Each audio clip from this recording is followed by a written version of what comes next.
في بيت بحر.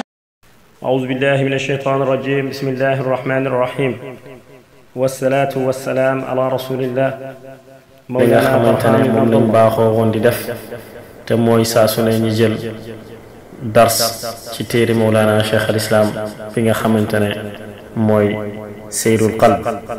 tey nag ñu ngi fas yéene jël ñaar fukk ak benneeli tomb. Mawlana Cheikh al Islam mi ngi naan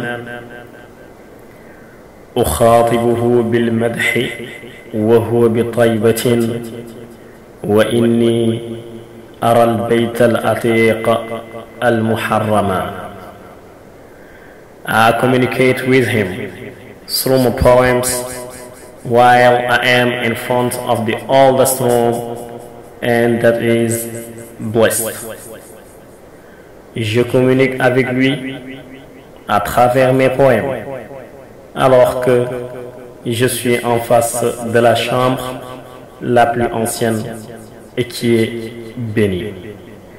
mbokk yi Mawlana Cheikh al Islam mu ne uxaatibuhu maa ngi wax ak yéen ci yàlla Muhammad sallallahu alayhi wa sallam bil madxi ci samay bind ci samay woy ci tagg yi mu koy tagg wa huwa te moom kat yéen ci yàlla Muhammad sallallahu alayhi wa sallam bi taybatin mi ngi ca Medinatul Munawwar wa inni te nag man baay ara dana ma gis albayta néeg bi al atiq ba di aji jiitu al muharrama badaluñu araamal.